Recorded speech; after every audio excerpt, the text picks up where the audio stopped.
C'est un message qui est très important pour chacun d'entre nous. Et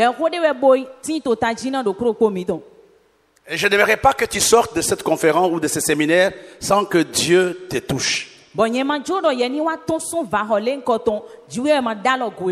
Allons dans la parole de Dieu ensemble dans le livre de Genèse, chapitre 1, verset 28. C'était le même texte que nous avons vu il y a quelque temps. Dieu les bénit et Dieu leur dit: soyez féconds, multipliez, remplissez la terre et la sujettissez et dominez sur les poissons de la mer et sur les oiseaux du ciel et sur tout animal qui se meut sur la terre. Depuis le mercredi, enfin depuis le mardi, nous sommes en train de parler de la fécondité. Nous avons vu que c'était la première parole que l'homme avait entendue de Dieu. Et je l'ai dit encore hier, que la fécondité n'est pas un choix ou une option. La fécondité est une obligation. Donc tu n'as pas de choix. Tu dois te battre pour dire à Dieu: je voudrais être fécond. Peut-être nous allons le voir après. Dieu est sévère envers les gens qui ne portent pas de fruits. Après la réunion d'hier, j'ai pu parler avec quelques pasteurs qui suivent le programme sur le TV Excellence. Il me disait qu'il ne se retrouvait pas. Quand on parlait de la stérilité, il voulait savoir exactement de quoi il était question. C'est la raison pour laquelle j'ai pris le temps de résumer c'est quoi la stérilité. Parce que hier nous avons parlé de la stérilité de patriarche. Beaucoup de gens, quand on parle de la stérilité, se limitent simplement à avoir les enfants. Mais la stérilité va au-delà. Nous avons parlé d'Abraham. Nous avons vu qu'Abraham était incapable de donner la vie. Il est resté longtemps sans avoir l'enfant. Et c'est beaucoup de temps après, je crois, 25 ans que Dieu lui donne le premier enfant. L'enfant de l'alliance, bien sûr. Et nous avons parlé d'Isaac. Nous avons vu qu'Isaac aussi était stérile. Parce qu'il était incapable de jouir de l'héritage légitime de son père.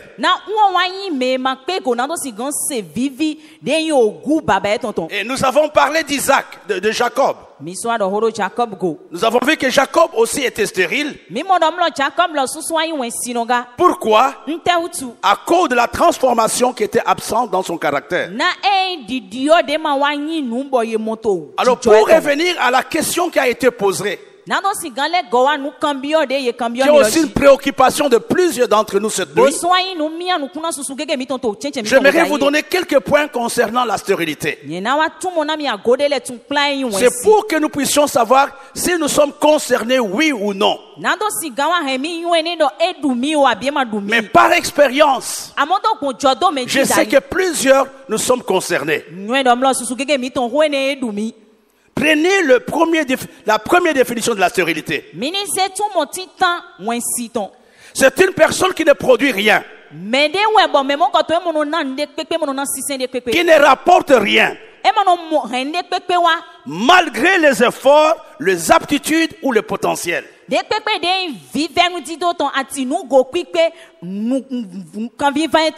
Ce n'est pas un homme qui ne fait rien. Il ne rapporte rien. Il fait beaucoup d'efforts. Mais il n'y a pas de résultat. Alléluia. Malgré les aptitudes, malgré les efforts, cet homme ne rapporte rien. La stérilité aussi, c'est un travail sans profit.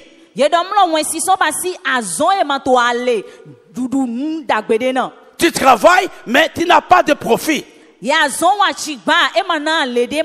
On appelle c'est un travail stérile. Est-ce que tu n'as pas le travail? Est-ce que tu n'as pas le travail? Si tu as le travail, mais il n'y a pas de résultat. La troisième chose, la stérilité, c'est transpirer, se faire couler la sueur, mais sans rien avoir. Et regardez que plusieurs nous sommes concernés. Tu travailles, mais il n'y a pas de résultat. Tu travailles, mais tu n'aboutis à rien. Et le quatrième aspect de la stérilité, c'est s'aimer sans récolter. Tu as semé, mais tu ne récoltes pas. C'est comme le cas de Jacob hier, donc d'Isaac. Il avait le puits. Il ne pouvait pas boire. C'est comme le cas d'Abraham. Il avait une femme. Il avait la promesse. Mais il n'avait pas d'enfant. La stérilité aussi, c'est voir sans avoir. Tu vois seulement à distance, mais tu n'as rien toi-même. Les choses passent devant toi, mais la chose n'entre pas dans ta maison. La chose n'entre pas dans ton ministère. La stérilité, c'est travailler sans réaliser.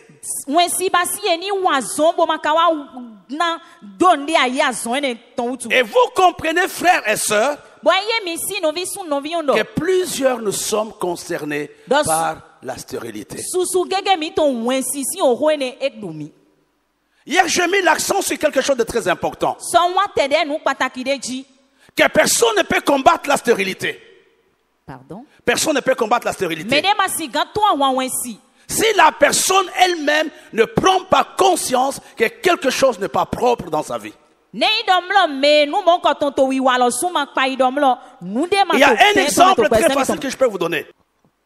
Allons dans le livre de 2 Rois, il y a un exemple d'une ville tout entière qui était frappée par la stérilité. C'était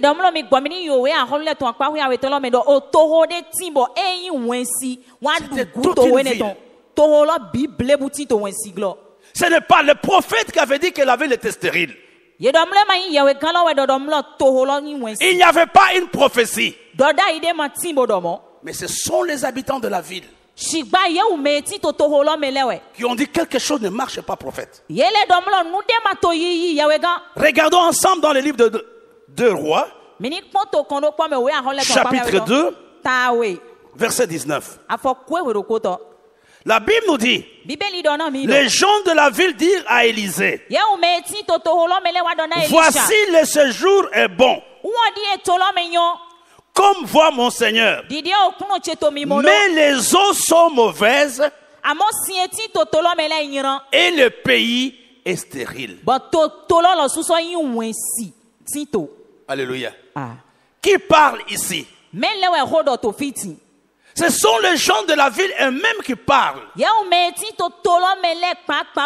Qui disent à Élisée, ne te fie pas à ce que tu vois. Il dit, le séjour est bon. C'est une apparence. C'est un semblant. Mais au-dedans de cette ville, il y a la stérilité, il y a la mort. C'est comme toi et moi.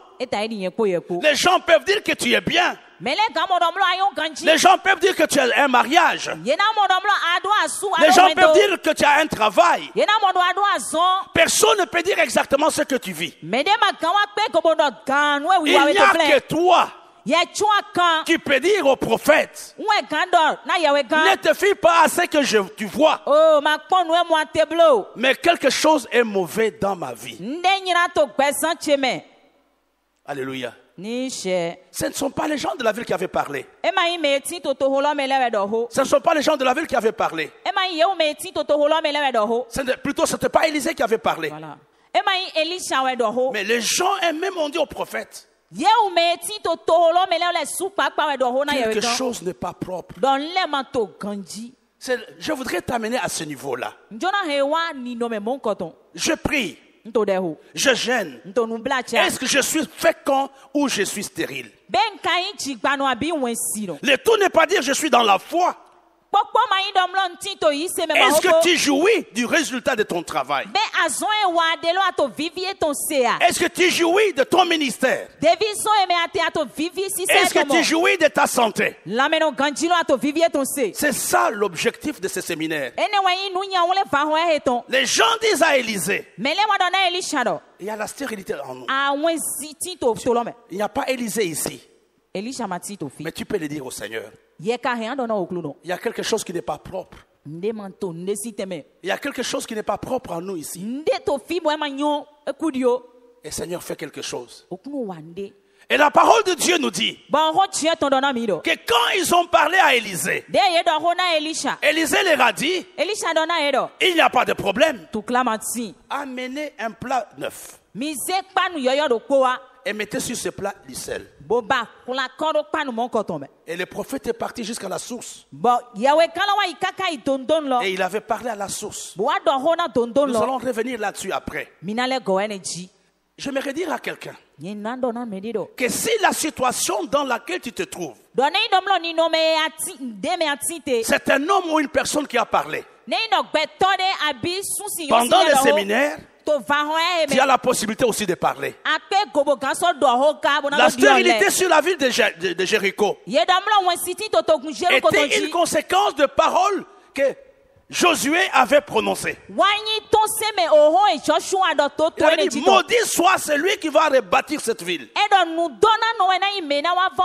Il y avait une malédiction que Josué avait libérée. Mais quand Élisée arrive, il a dit, je suis serviteur de Dieu. Et Élisée avait prononcé d'autres paroles. J'aimerais ce soir t'encourager que tu prononces une autre parole sur ta vie. Que si je n'ai pas produit jusqu'à présent, mais pendant cette saison, je produirai. Pendant cette saison, je boirai l'eau de mon puits. Peu importe celui qui a parlé, peu importe les circonstances, mais je sais, comme nous l'avons vu hier, il n'y a aucune circonstance qui peut m'empêcher d'être fécond. Alléluia. Amen. Dis à quelqu'un, il n'y a aucune circonstance.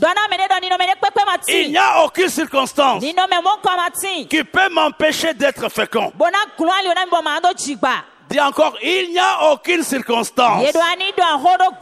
Je déclare que ma stérilité a une période d'expiration. Et j'ai dit que l'expiration c'est aujourd'hui. Amen. C'est vraiment important que vous puissiez comprendre que Dieu traite sérieusement ou Dieu parle sérieusement de notre stérilité. La première chose que j'aimerais dire à quelqu'un ce soir, la grandeur d'un homme dépend de la fructification de son talent et de son don. Tu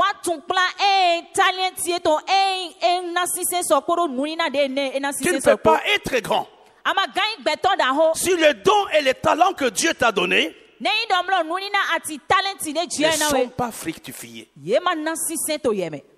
La grandeur d'un homme, la grandeur d'une femme est une conséquence de la fructification de ton don et de ton talent.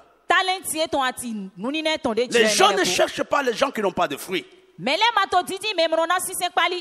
Quand ils arrivent que tu n'as pas de fruits, ils vont s'éloigner de toi. Ce sont les fruits que tu portes qui attirent les gens auprès de toi. Amen. Et vous comprenez que la stérilité chasse les gens autour de nous. Alléluia. Amen. La deuxième chose, la fructification donne l'autorité et le pouvoir. La fructification donne l'autorité et le pouvoir.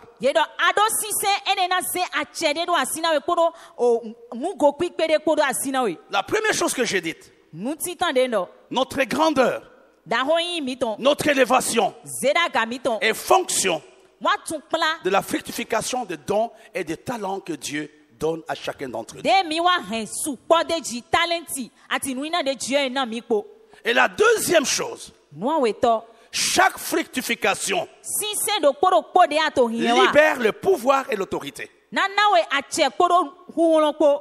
Quand tu as le fruit dans ta vie, tu peux parler, tu peux dominer, tu peux diriger. La Bible nous dit quelque part que l'onction du pauvre est méprisable.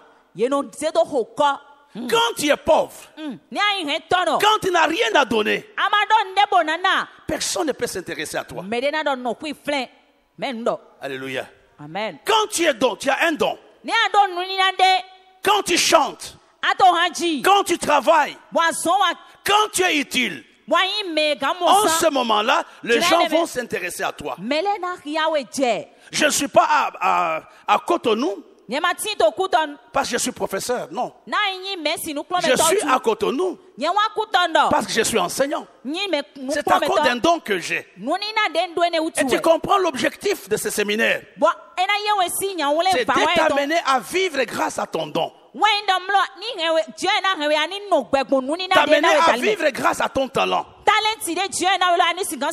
Que ton don et ton talent commence à bénir plusieurs autour de toi. Amen. La troisième chose, la fructification me donne accès aux grands, à la table des grands. Quand tu as quelque chose, tu seras une personne admirée et préférée. La première fois que David arrive au palais, ce n'était pas à cause de l'onction. Ce n'était pas à cause de sa position. C'était un simple berger. C'était un enfant qui n'était même pas aimé par ses parents. La première fois qu'il rencontre Saül, c'était grâce au don. Parce que David chantait à gauche et à droite. Et quand Saül était possédé, les gens disent, non, là, il y a quelqu'un.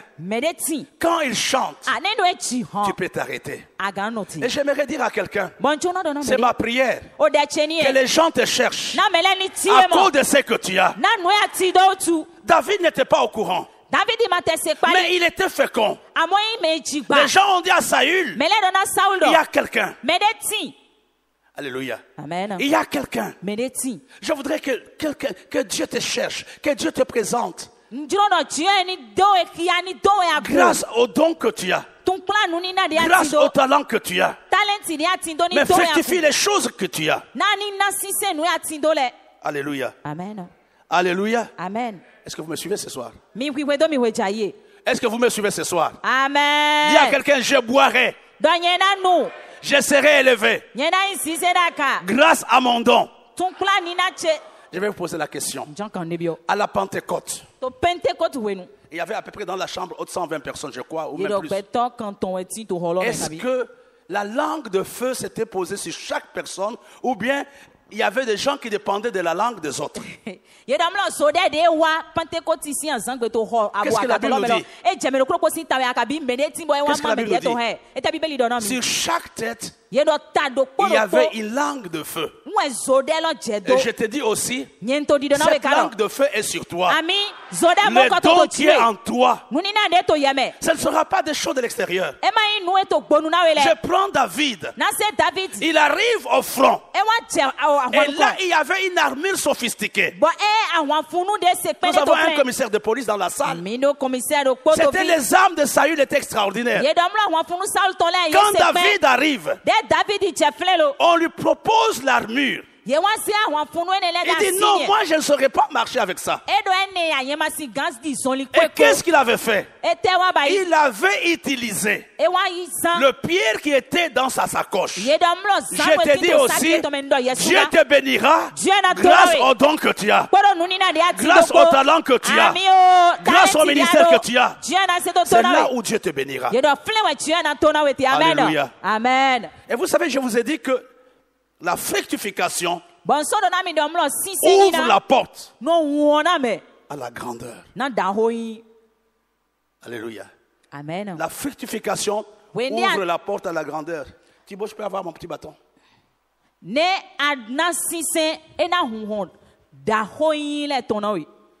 Et j'aimerais ce soir que nous puissions vraiment prier pour comprendre de quoi il est question. Alléluia. Amen. Voilà, ça c'est un bâton à moi.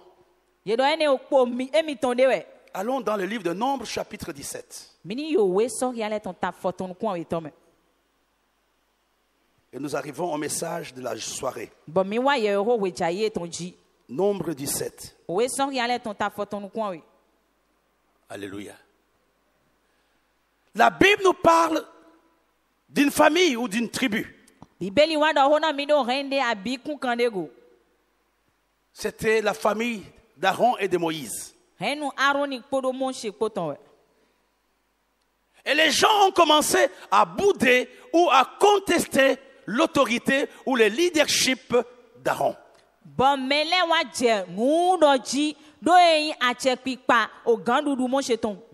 ont dit non, il n'y a rien là. C'est simplement une combine. C'est un problème familial. Nous ne sommes pas d'accord que Aaron nous dirige. Pourquoi il n'était pas d'accord avec Aaron? Parce que Aaron avait déjà commis les premières erreurs. Et quelle était l'erreur qu'Aaron avait commise? Il avait fabriqué un veau d'or. Et les gens ont dit, cet homme est mauvais. On n'a plus besoin de lui. Et quand Aaron et son frère marchaient, les gens disaient, non, ces gens ne sont pas sérieux. Nous ne voulons pas de ces gens. Mais Dieu leur dit que chaque tribu désigne les leaders. Il y avait 12 tribus en Israël. Donc il y avait 12 responsables. Et chaque tribu avait un bâton avec ce qu'on appelle la verge. La verge était un bâton sec qui était raboté. Et les chefs marchaient avec la verge. Alléluia. Les chefs marchaient avec la verge. Et j'aimerais dire à quelqu'un, la verge c'est toi. La verge c'est toi.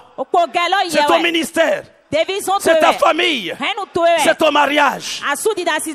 Dieu dit que chaque tribu amène la verge.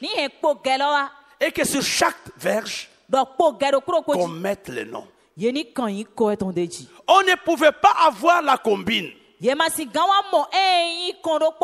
est-ce qu'on devrait mettre la verge? C'était dans la tente d'assignation. C'était le soir comme aujourd'hui peut-être. Dieu dit à Moïse que chaque tribu amène la verge et qu'on mette la verge dans la tente d'assignation. J'aimerais dire à quelqu'un, ce soir, tu es dans la tente d'assignation. Ce soir, tu es dans le temple. Ce soir, tu es dans la présence de Dieu. Et je voudrais te dire une chose. Dieu leur dit, le bâton qui fleurira sera le bâton qui désignera qui est le leader. Est-ce que vous me suivez ce soir? Que le bâton qui va fleurir, le bâton qui aura des fleurs, sera ce bâton par lequel nous allons connaître que cet homme est le leader. Le bâton qui sera fécond désignera qui est le leader. Je dis à quelqu'un, ton bâton fleurira. Ton bâton à toi fleurira. On fleurit dans la présence de Dieu. On ne fleurit pas hors de la présence de Dieu. Ils avaient déposé les bâtons dans la tente et personne n'était là. Oh, j'aimerais ce soir que chacun se tienne dans la présence de Dieu. Que chacun dise, moi je suis sec. Seigneur, je suis sec. Je n'ai rien sur moi. Mon ministère est malade. Ma famille est malade. Mon business est malade. Mais je suis venu. Le bâton d'Aaron, c'est ma propre vie. Le bâton d'Aaron, c'est ma famille. Et Dieu leur a dit de poser les bâtons dans la tente d'assignation et que personne ne soit témoin. Et j'aimerais vous dire, mes bien-aimés, et souvent quand Dieu commence à agir, c'est à ton improviste. Quand Dieu commence à bénir, il ne t'avise pas. Quand Dieu commence à bénir quelqu'un, il n'informe pas la personne, mais la personne constate simplement que la bénédiction est arrivée. Je dis à quelqu'un, la bénédiction est en train de se préparer. Même si c'est sec. Même si c'est sec, je sais que c'est sec. Toi-même, tu sais que c'est sec. Nous savons que c'est sec. Mais ce qui est vrai, que notre bâton fleurira.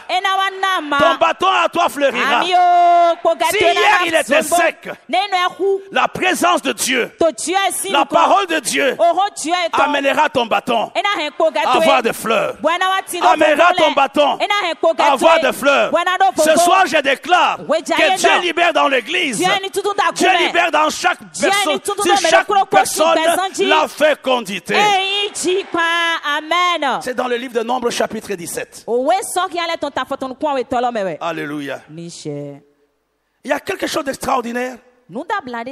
Quand nous lisons ce texte, la Bible nous dit à partir du verset 5, l'homme que je choisirai sera celui dont la verge fleurira. Et je ferai cesser devant moi le murmure que profèrent contre vous les enfants d'Israël. Mon frère et ma sœur, la fécondité ferme la bouche à tes ennemis. J'ai dit ta fécondité fermera la bouche à tes ennemis. Pénina s'était moqué d'Anne pendant des années. Mais le jour qu'Anne a commencé à bombarder les enfants, la bouche d'Anne s'était tue. Amen. Je te dis aujourd'hui tu seras fécond et tes ennemis vont se taire. La Bible nous dit, je ferai cesser contre vous les enfants d'Israël. Moïse parla aux enfants d'Israël. Et tous leurs princes lui donnèrent une verge, chacun une verge. Selon la maison de leur père. Soit 12 verges Et la verge d'Élie, la verge d'Aaron était au milieu. Mais dans l'histoire que nous sommes en train de lire, il y avait 12 verges. Il y avait 12 bâtons. Mais il n'y avait que le bâton d'Aaron qui avait fleuri. Mais moi j'ai dit que ce soir, le bâton de chacun d'entre vous fleurira. Amen. Là, il y avait un seul bâton. Mais ce soir, tous ceux qui sont venus à cette réunion, Dieu libère une onction de la fécondité. Dieu arrête la stérilité dans ta vie. Dieu arrête la stérilité dans ton mariage. Amen. Alléluia. Vous savez, mes bien-aimés, il y a eu 3 choses qui se sont passées. 3 choses sont arrivées. La première chose, je voulais acheter, mais j'avais oublié. Je voulais acheter les amandes. Mais peut-être demain ou un autre jour, on aura l'occasion d'acheter ça. Et vous savez, un amandier, c'est un arbre qui pousse dans un climat méditerranéen. Et les amandes ont pratiquement la même forme que les arachides. Et ça a un très bon goût. Et j'aime bien ça. Et Dieu, écoutez, le bâton d'Aaron était un amandier. C'est ce que la Bible nous dit. Que c'était un amandier. Ce n'était pas n'importe quel arbre. C'était un amandier. Il y a 3 choses qui se passent, mes bien-aimés. Pour avoir le fruit, la première chose, il y a d'abord le bouton qui sort. Les boutons. La première chose, il y a d'abord le bouton qui sort. Après les boutons, il y a des fleurs. Et après les fleurs, il y a maintenant le fruit.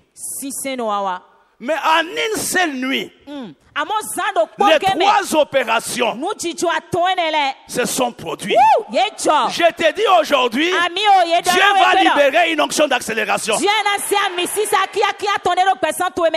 Les choses qui n'étaient pas possibles hier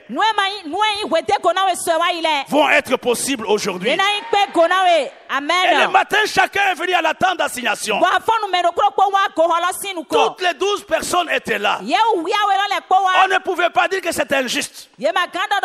Moïse était entré dans la tente d'assignation. Il n'y avait que la verge d'Aaron qui avait fleuri. Les autres verges n'avaient pas fleuri. Je te dis la vérité, parmi les gens qui seront bénis, ici à l'EPC, il y aura toi. Il y aura toi. Il y aura ton ministère. Il y aura ton mariage. Aaron n'avait rien fait.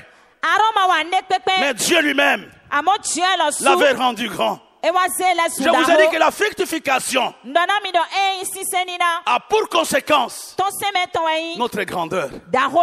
Que ce soir, que ta stérilité soit remplacée par la fécondité. Que les choses qui étaient secs hier commencent à être arrosées maintenant. Amen. Écoute-moi bien. Je parlais, je crois, avec Thibaut il y a 2-3 jours. Je ne veux pas une bénédiction qui se limite au niveau de boutons. Tu te fiances, mais tu ne te maries pas. Tu as une grossesse, mais tu n'accouches pas. Il y a la bénédiction bouton. Les gens voient. Mais tu ne mangeras jamais le fruit. Mais je te dis, toi tu mangeras le fruit. Tu ne vas pas te limiter au niveau des boutons. Après les boutons, il y a des fleurs. Tout le monde est sûr que cette fois c'est la bonne. Mais quand le vent arrive, le fleur tombe et il n'y a rien. Tu es toujours en train de recommencer. Je te dis, tu ne vas pas recommencer. Tu ne vas pas recommencer. Tu ne vas pas recommencer. Tu ne vas pas t'arrêter au niveau des boutons. Mais tu iras jusqu'au niveau des fruits. Tu iras jusqu'au niveau des fruits. Tu vas manger les fruits de ton ministère. Je ne me contente pas simplement des boutons. Apportez-nous. Non, je ne veux pas les boutons. Je veux le fruit. Je veux dire vraiment, je veux le fruit. Je n'entends rien. Je veux le fruit.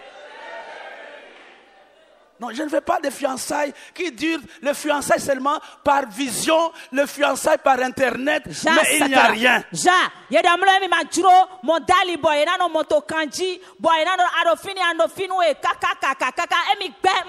L'amour virtuel. Non, mais bien aimé. Vous savez, le mariage doit répondre à 4 oui. Vous me suivez?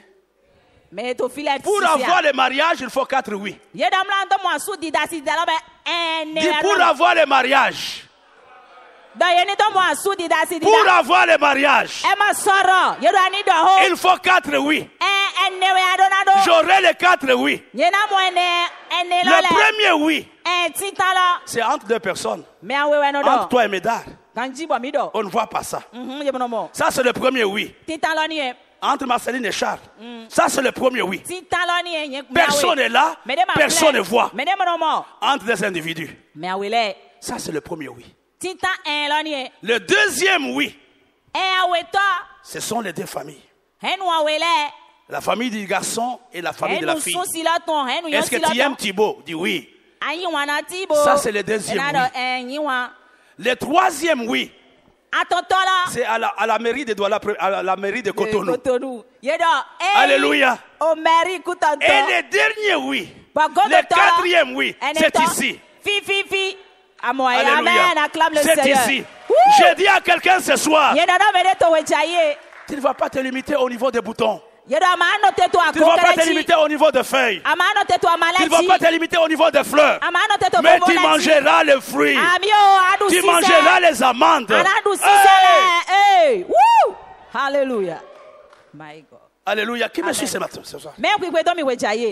Je ne veux pas que tu sentes l'odeur de la bénédiction. Je ne veux pas que tu voies l'argent dans un rêve. Moi, des fois, je rêve, j'ai de l'argent partout dans le bureau. Et quand je me réveille, il n'y a même pas 100 francs. Je te dis non, tu ne vas pas rêver, tu vas toucher. Tu ne vas pas rêver, tu vas toucher. Tu mangeras les amandes. Tu vas partager les amandes. Les amandes seront une réalité. Vous savez, la véritable bénédiction n'est pas seulement pour toi. Un homme est réellement béni quand il commence à partager la bénédiction. Quand les gens commencent à vivre à cause de lui, arriver à ce niveau-là. Ne demandez pas pour vous aujourd'hui. Demandez que Dieu vous bénisse. Pour que vous bénissiez plusieurs. J'aimerais vous montrer 4 choses. Pourquoi nous parlons des amandes ce soir? Il y a 4 réalités que j'aimerais que vous puissiez comprendre. La première chose, les amandes symbolisaient l'immortalité de Dieu. Mais je ne parle pas de ça. Mais le premier symbole de l'amande était le symbole de l'alliance. C'était le symbole de l'alliance. Ce soir, j'aimerais que tu voies ton alliance avec Dieu. Il y a des gens qui sont stériles. Il y a des gens qui ne sont pas féconds. Parce qu'ils sont sortis de l'alliance avec Dieu. Ils sont sortis de l'alliance avec l'église. Ils sont sortis de l'alliance avec leur pasteur. Il y a des gens qui vivent sous la disette. Parce qu'ils ont violé l'alliance. Mais ce soir, j'aimerais que tu reviennes. Tu es porteur d'amande. J'aimerais que tu reviennes à Dieu. Peu importe l'endroit où tu nous suis. Dieu s'adresse à toi. Dieu te dit, il faut que tu reviennes à lui. Dans le livre d'Amos, au chapitre 4, Dieu dit, je vous ai envoyé la famine Je vous ai envoyé la sécheresse. Je vous ai envoyé la stérilité pour que vous reveniez à moi. Et toutes les fois quand nous n'arrivons pas à être féconds, nous devons apprendre à nous arrêter. Nous devons sonder Dieu. Nous devons lui demander, oh Seigneur, qu'est-ce qui ne marche pas? Ce soir, je parle à quelqu'un. Regarde ton alliance. Tu as une alliance avec Dieu. Est-ce que tu payes ta dîme? Est-ce que tu honores tous les engagements que tu prends? Est-ce que tu honores tous les vœux que tu as pris à l'endroit de cette église? La première chose, l'amende était un fruit de l'alliance. Et la deuxième signification d'amende, l'amende était aussi le fruit qui symbolisait la fécondité et la prospérité.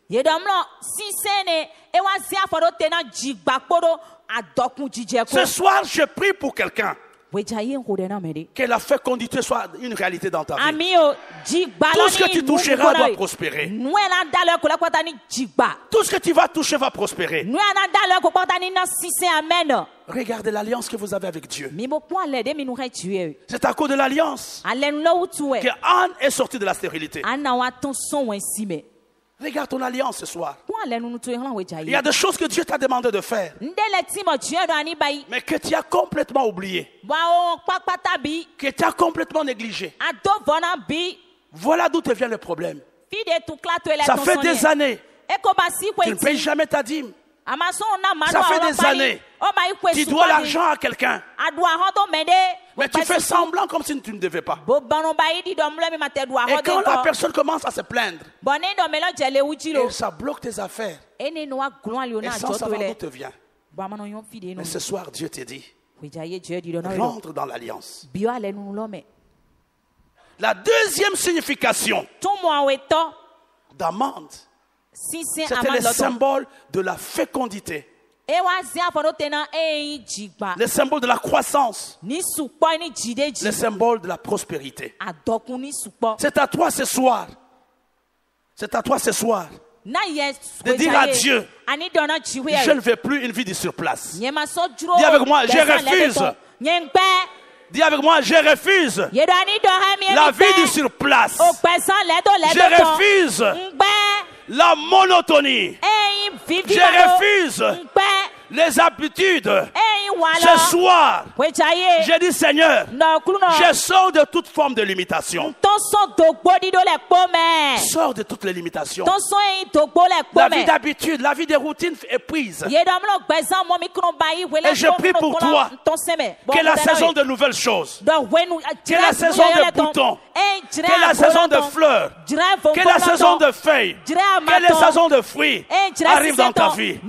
Ce soir, Dieu t'appelle à vivre autre chose. Dieu t'appelle à vivre autre chose. Je n'aime pas les gens qui disent c'est toujours pareil. Non, notre Dieu n'est pas pareil. Quand Dieu est pareil, il y a des choses qui ne marchent pas. Aujourd'hui, la vie d'aujourd'hui sera différente de la vie de demain. Parce que Dieu libère dans ta vie la croissance. La croissance. La croissance. Tout ce que tu toucheras, Dieu bénira les produits de tes mains. Amen. Regarde, tu as commencé avec un capital de 1 million. C'était au mois de janvier. C'était 1 million. Aujourd'hui, tu es à peine à 150 000. Donc, tu ne progresses pas. Tu es en train de régresser. Ce message est pour toi. Mais aujourd'hui, Dieu t'aidera à aller de l'avant. La Bible nous dit, c'est Paul qui le dit. J'aimerais que vos progrès soient évidents pour tous. Je ne veux pas que tu sois le même chrétien. Toi, je t'avais vu une jeune fille célibataire il y a quelques années. Je t'ai vu mariée, je t'ai vu... Voilà. C'est ce que Dieu veut. Ce soir, il faut que tu aies de l'avant. Dis à quelqu'un, je progresse. Je progresse. Je progresse. Je refuse de régresser. Je refuse de régresser.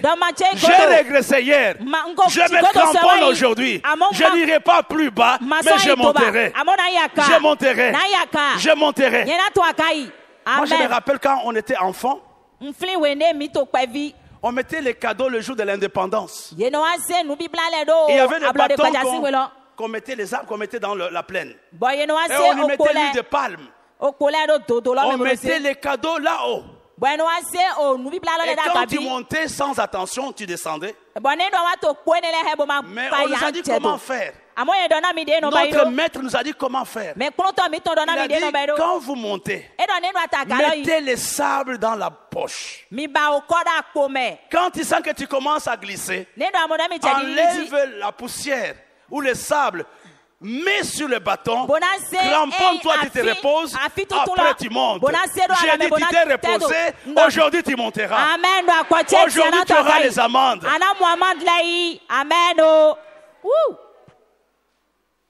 Les amendes, c'était le symbole de la croissance. C'est à cela que Dieu nous appelle cette nuit. Seigneur, nous voulons aller de l'avant. Ici, à le baisser. Dans mon ministère, dans mon église, même si je suis pasteur d'une autre église, Dieu te demande de changer de statut. Dieu te demande d'aller de l'avant. Dieu te demande d'élargir l'espace de ta tente. Je dis à quelqu'un, je ne sais pas, je ne dis pas à tout le monde. Je dis à quelqu'un, prépare-toi à un étonnement. Prépare-toi à un étonnement. Il y a des choses qui vont arriver, tu ne vas pas les comprendre. Quand Dieu t'étonne, tu auras peur. Quand Dieu t'étonne, tu auras peur. Mais je te dis que Dieu va t'étonner. Le matin, Aaron arrive. Il connaissait son bâton. Il avait le bâton depuis des années. Il marchait avec ça. Il connaissait la morphologie de son bâton. Mais ce matin-là, quand il arrive, son bâton était méconnaissable. Parce qu'il y avait les amendes. Je te dis à toi, ton ministère sera méconnaissable. Tes affaires seront méconnaissables. Les gens ne comprendront pas ce qui se passe. Aaron est rentré avec son bâton à la maison. Et sa femme lui dit, mais qu'est-ce que tu as? Il a dit, c'est mon bâton. Il a dit, menteur. Je connais ce bâton. Il a dit, non. L'ancien est resté dans la tente. Je suis sorti avec un autre. Je te dis aujourd'hui, Dieu te donne un autre corps.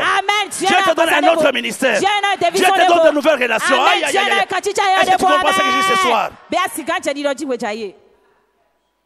Ce soir, Dieu va libérer un changement, une transformation dans ta vie. Dieu avait touché le corps d'Abraham. Le corps qui était impuissant, le corps qui ne pouvait pas enfanter.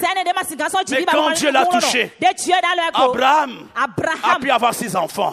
Je te dis aussi ce soir, Dieu touche ton corps, Dieu touche ton ministère, Dieu touche tes affaires.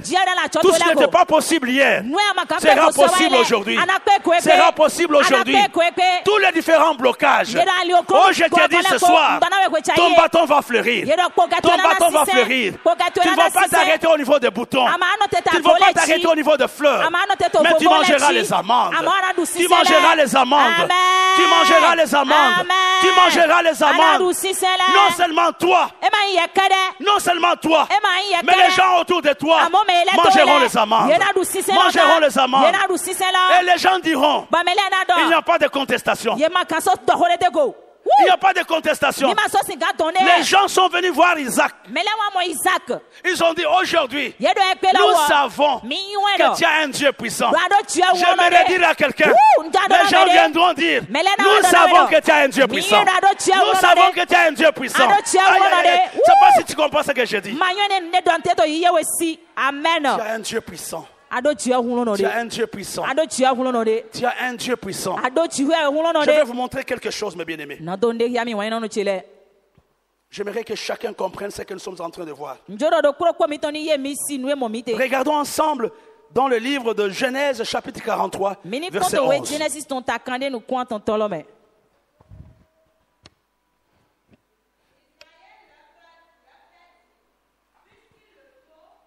Israël baba eto wa dona edo na de je hedo basile mi wa se do sako simito le me e si se dagbe to lo ton le na do siga yi na nuni na de dawe monko e yi wi pede koro nu wanu pede ko nu de ami wanu le mi le. Amen. Ici, c'est Jacob qui parle à ses enfants. Il cite le fruit que ses enfants devraient avoir. C'était pour donner aux grands. C'était pour donner à Pharaon. Et sur le fruit qui avait été cité, il y avait les amandes. Alléluia. Alléluia. Amen. L'amande, c'était un fruit qu'on donnait à un grand. Ce n'était pas des fruits qu'on donnait à n'importe qui. C'était un fruit qu'on donnait à un grand. J'aimerais vous dire quelque chose. Et vous savez, il y a une étude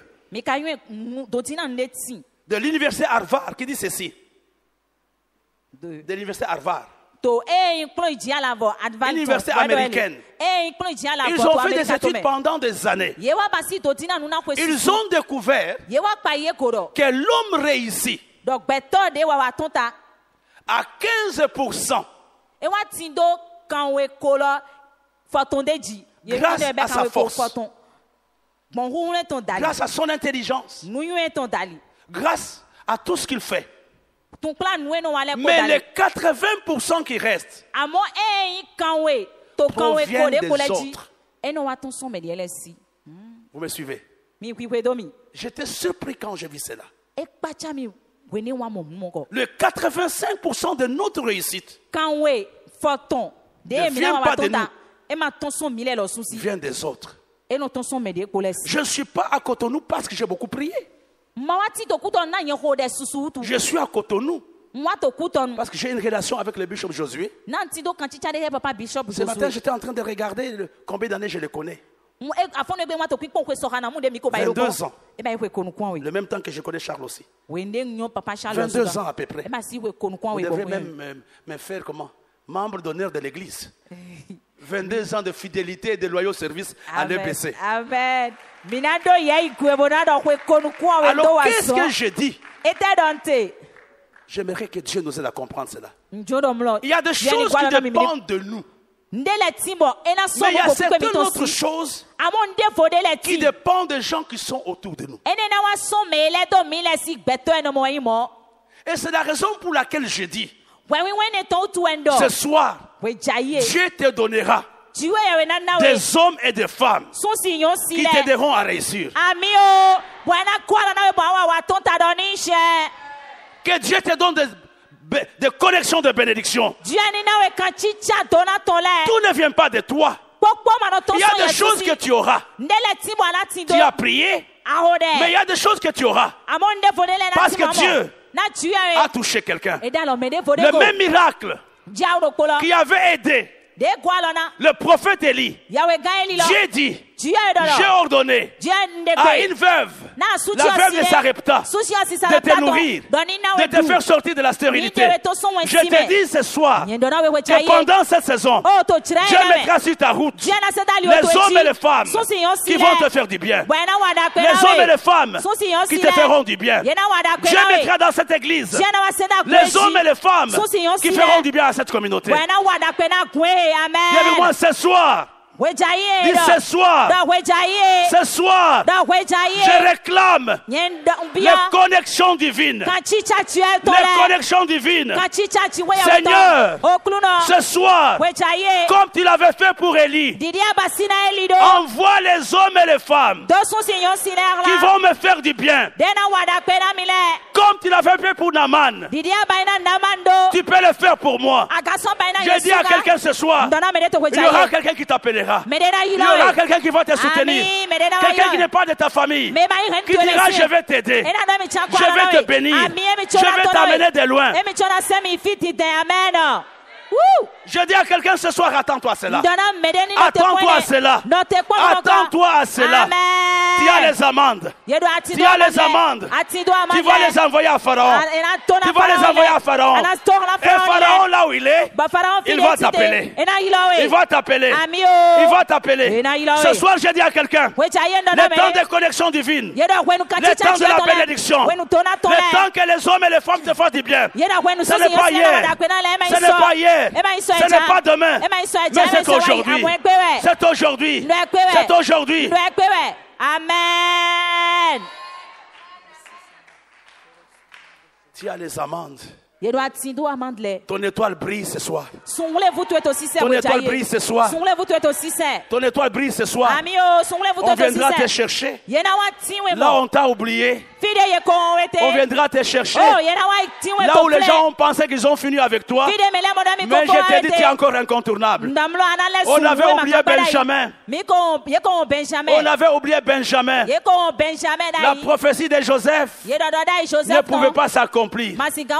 Et Joseph a dit, il y a quelqu'un qui manque. On est parti chercher à Benjamin pour que le cercle, pour que la prophétie s'accomplisse.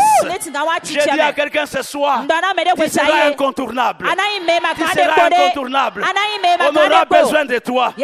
On va t'appeler. On dira, mais tu étais où? Tu étais où? Tu étais où? J'ai dit ce soir, tes amendes vont attirer des gens. Tes amendes vont attirer des gens. Les gens qui te béniront. Les gens qui te feront du bien. Est-ce que alléluia? Tu as les amendes ce soir. Tu as les amendes ce soir. J'aimerais que tu te considères comme un bâton qui a fleuri. Comme un bâton qui a fleuri. Non seulement qui a fleuri, même en marchant, sans toi lourd, qu'il y a le fruit sur ton corps. Il y a ce fruit dans ton ministère. Tu n'es plus la même personne. Tu es arrivé au service depuis le mardi, comme ce bâton sec. Mais aujourd'hui tu rentres totalement engagé, totalement chargé. Alléluia.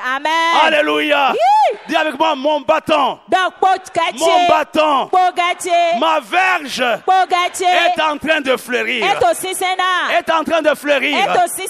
Je porte de fruits. Je porte de fruits. Je serai une source de bénédiction pour plusieurs. Je serai une source de bénédiction pour plusieurs. Je serai une source de bénédiction pour plusieurs. Commence à bénir Dieu maintenant.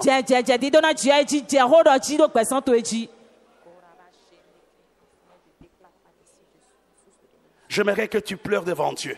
Dis Seigneur, je suis dans ta tente. Je suis dans ta présence. Tu connais tous les problèmes qui sont secs dans ta vie. Tu connais tout ce qui ne marche pas dans ta vie. Tu as suivi ces messages ce soir. C'est le moment de dire à Dieu, accomplis ta parole. Accomplis ta parole. Accomplis ta parole. Dans ma vie.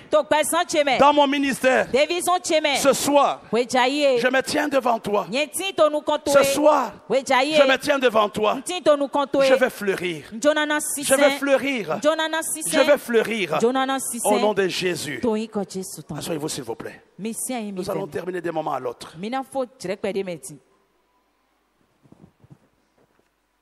Allons dans le livre de Genèse. Puis-je avoir les enveloppes?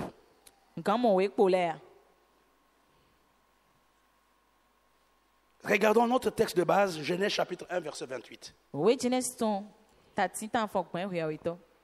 La Bible nous dit, Dieu les bénit, et Dieu leur dit, soyez féconds.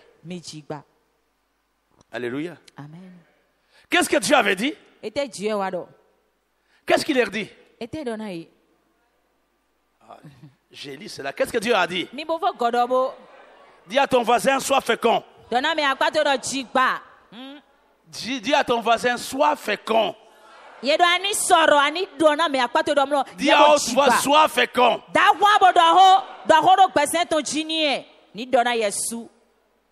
Vous savez, j'ai médité sur le texte il y a quelque temps. La première chose que je voudrais vous dire, cette église, ou partout vous me suivez, il n'y a pas de fécondité sans sémence. Pour que tu sois fécond, il faut que tu sois porteur de sémence. Je donne l'exemple le mardi. Un homme et une femme s'aiment. Ils prient pour avoir des enfants. Mais ils disent, nous sommes tellement saints. Toi, tu dors dans la chambre. Moi, je dors au salon. On ne se touche pas. Ils vont prier pendant des années. Il n'y aura jamais de fécondité. Pourquoi? Parce qu'ils n'utilisent pas leur sémence. Il n'y a pas de fécondité sans sémence. Quand Dieu dit à l'homme, sois fécond, ça signifie, utilise la sémence que je t'ai donnée. La fécondité ne peut pas commencer sans la sémence. Il y a quelques jours, je parlais à l'église ici. Et c'est un gros problème que nous avons. Je partageais cela ce matin avec le pasteur Hervé. Et vous savez, la sémence, allons ensemble dans la parole de Dieu. Parce que beaucoup n'étaient pas là. Allons dans le livre de 2 Corinthiens. 2 Corinthiens chapitre 9.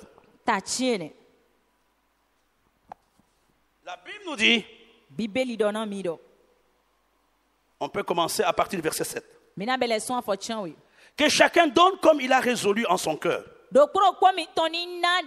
sans tristesse ni contrainte, car Dieu aime celui qui donne avec joie. Dieu peut vous combler de toutes sortes de grâces, afin que possédant toujours, en toutes choses, de quoi satisfaire à tous vos besoins, vous ayez encore en abondance pour toute bonne œuvre. Le verset 10 nous dit ceci: celui qui fournit la sémence au semeur et du pain pour sa nourriture. Et regardez mes frères, je l'ai dit le mardi. Beaucoup de chrétiens confondent la sémence et la nourriture. Mais dans la parole que nous venons de voir, Dieu donne à l'homme la sémence et la nourriture. La sémence et la nourriture ont la même couleur. Ils ont le même goût. Mais le véritable problème, à un certain moment, l'homme ne sait plus distinguer la sémence de la nourriture. Et quand il mange tout, lors de la prochaine saison, il ne sera plus s'aimer. Parce qu'il a déjà mangé la sémence. Est-ce que vous me suivez? Il a déjà mangé la sémence. Et c'est ce qui se passe avec beaucoup d'entre nous.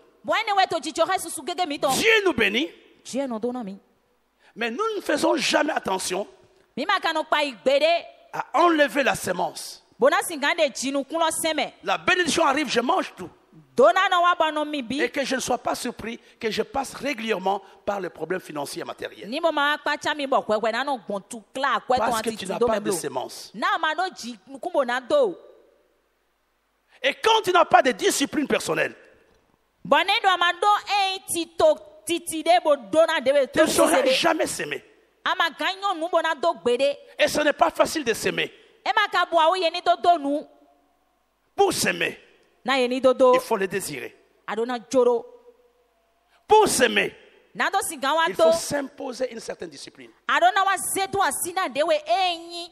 J'ai regardé dans la parole de Dieu. Je compléterai dimanche le message. Il y a 6 semences qui sont dans la parole de Dieu ou dans la vie.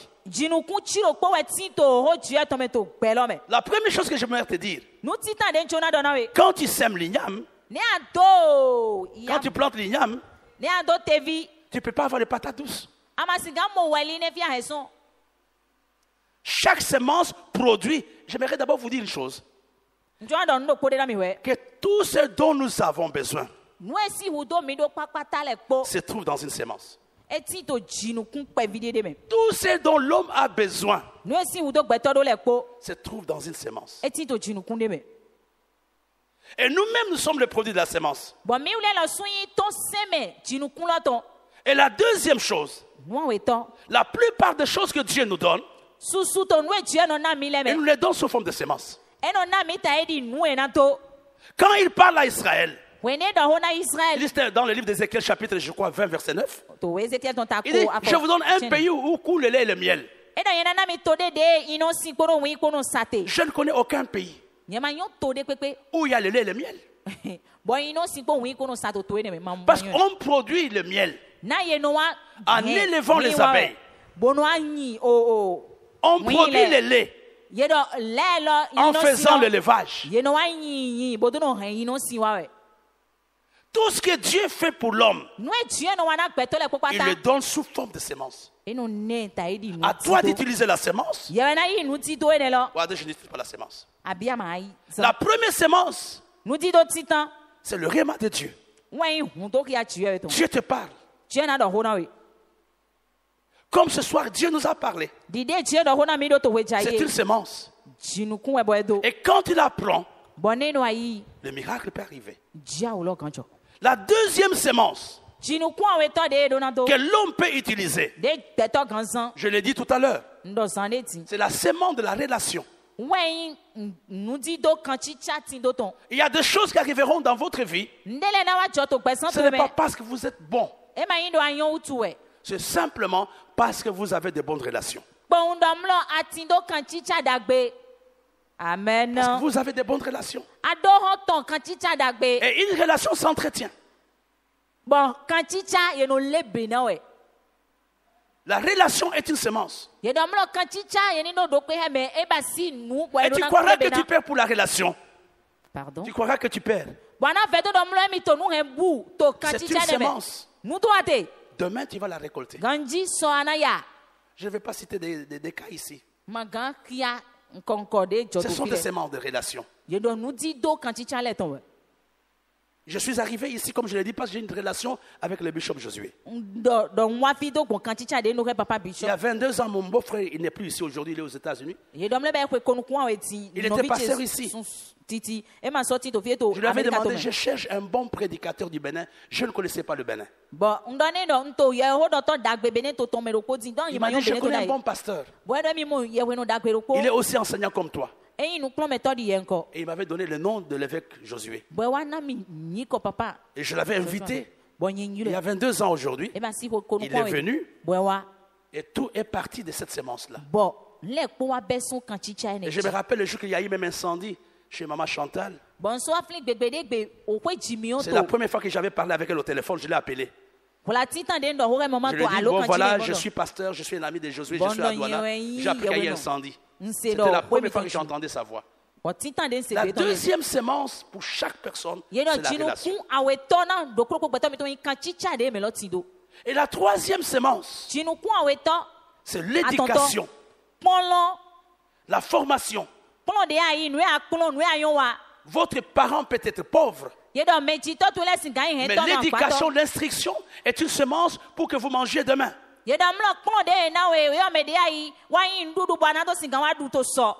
Et la quatrième semence, ce sont les bonnes œuvres. Commencez à produire les œuvres de libéralité. Mais bien aimé, Dorcas avait semé. Mais elle a récolté la résurrection quand elle était morte. Elle était incapable de prier. Mais la semence a commencé à agir. La semence a commencé à agir. Elle a libéré la résurrection. Et la dernière semence, je parle rapidement. C'est la prière. La prière est une semence. Et ça, comment elle s'appelle? Andy. C'est pour cet enfant que j'ai prié. Et vous comprenez, mes bien-aimés, il nous est difficile ce soir de vaincre la stérilité. Ils ne sont pas prêts à faire une semence. Vous dites que non, moi j'ai beaucoup prié. Tu auras une bonne vie spirituelle, mais tu seras toujours dans les manques. Mes frères et sœurs, la Bible nous dit clairement quelque chose. Je termine par là. Psaume 126. Quand nous lisons au verset 5, la Bible nous dit: ceux qui sèment avec larmes moissonneront avec les chants d'allégresse. S'aimer fait mal.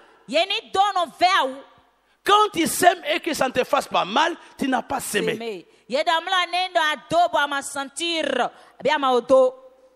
La Bible nous dit que ceux qui sèment avec larmes, que j'ai donné mes 100 000, c'est tout ce que j'avais. Je ne sais pas comment ça va se passer demain.